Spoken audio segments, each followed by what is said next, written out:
eher weniger bodenständig, dafür ziemlich erotisch wird es in 50 Shades Darker. Der erste Trailer bekam in den ersten 24 Stunden 115 Millionen Klicks und brach wirklich alle Rekorde. Auch die neuesten Bilder hier gehen gerade weltweit durch die Decke. Meine liebe Kollegin Vivi ist schwuppdiwupp mal eben nach L.A. ans Filmset rübergeflogen und was sie da alles erlebt hat, das erzählt sie euch am besten selbst. Diese beiden sind die derzeit begehrtesten Hollywood-Jungstars.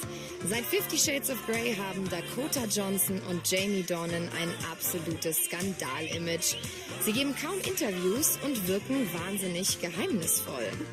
Ich hätte also niemals gedacht, dass mich die beiden gleich mal so entspannt in ihre Mitte nehmen, um Fotos zu machen. Wie hast du deine Haare so lang bekommen? 25 Jahre wachsen lassen. Echt? Verdammt. 9 Uhr morgens in einem der Universal Studios. Wir sind das einzige deutsche Kamerateam und nur wenige Meter weiter wird noch fleißig am Kinofilm gedreht. Hey, schön, dass ihr beide da seid. Im Februar startet der lang ersehnte zweite Teil von 50 Shades of Grey. Was willst du, Anastasia? Dieses Mal keine Regeln, keine Bestrafungen und keine Geheimnisse. Zieh ihn aus. Hier gehen Christian und Anna eine Beziehung ein, seine verrückte Ex taucht auf und es geht wieder um viel Sex. Nachdem der erste Film sagenhafte $500 Millionen eingespielt hat, ist der Hype um die beiden Hauptdarsteller und die extrem erotischen Szenen riesengroß. How do you manage to stay calm and to stay relaxed in front of the camera? It's not real. I don't know. I guess every time is different, but there's a lot of sex scenes in this movie, so you kind of just get down to business. Ja, und den macht sie echt gut. Dakota Johnson wächst in einer Hollywood-Dynastie auf. Ihre Mutter, Melanie Griffith, Oscar-nominierte Schauspielerin. Ihr Vater, Don Johnson, ebenfalls Schauspieler und Musiker, bekannt aus der US-Serie Miami Vice. Ihr Stiefpapa ist kein geringerer als Antonio Banderas. Bereits mit 10 Jahren steht Dakota zum ersten Mal vor der Kamera. I wanted to be involved in films because of their influence, because I grew up on set. I grew up surrounded by filmmakers and artists and musicians and storytellers, and I feel like it's all sort of because of them. Ihr größtes Vorbild neben Mama Melanie ist ihre Großmutter, die Schauspielikone Tippi Hedren. Die heute 86-Jährige ist bekannt aus dem Hitchcock-Film Die Vögel.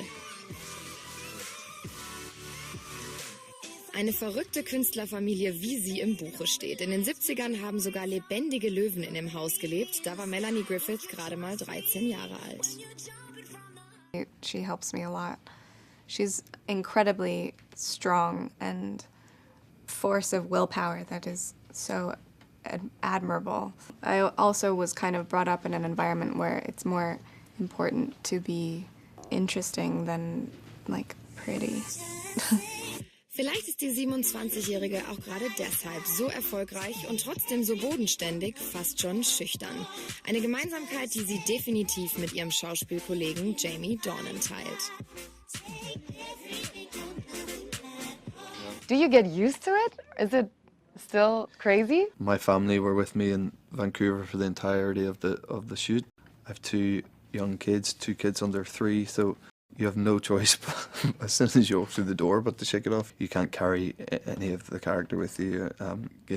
Kids don't allow you to be anything but dad, and that's a brilliant thing. Heute verdient er angeblich schlappe $6,2 Millionen für den zweiten Teil. Im Gegensatz zu Dakota ist er in ganz normalen Verhältnissen aufgewachsen. Kaum zu glauben, aber dieser Superstar wurde früher wegen seines Aussehens gehänselt.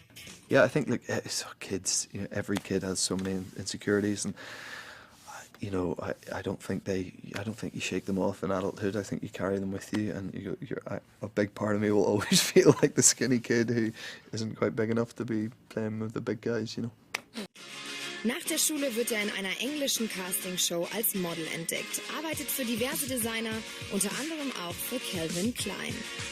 Durch seine 2-jährige Beziehung zur Schauspielerin Keira Knightley entdeckt Jamie die Schauspielerei. 2006 feiert er sein Debüt in Marie Antoinette. Jetzt, knappe 10 Jahre später, zählt er zu den angesagtesten Schauspielern Hollywoods und hat umso mehr weibliche Fans. And there's a woman a few sheets to the wind, as you say. She was pretty hammered as a result of reading the book. Her and her partner started to have far more sex, and they got a baby out of it. And they could, she said, I mean, she was hammered, but I think she said that they couldn't have children before or something. So that's quite a positive, nice fan reaction. What did you say? Congratulations. Well, I don't know, what do you say? I was like, that's great. You know, you name the baby Christian. I don't know. Good idea. Oh, Jamie. Ja, dass bei Dakota und Jamie die Chemie eindeutig stimmt, ist kaum abzustreiten. Wenn man sich bei so einem Film so gut versteht, wie wir es tun, macht es die Tage echt leichter. Und kürzer. Kürzer. Bis 9. Februar müssen wir noch warten, dann startet der Film in den Kinos. Mit 2 überraschend ehrlichen Skandalstars, denen ich ihren Erfolg absolut gönne.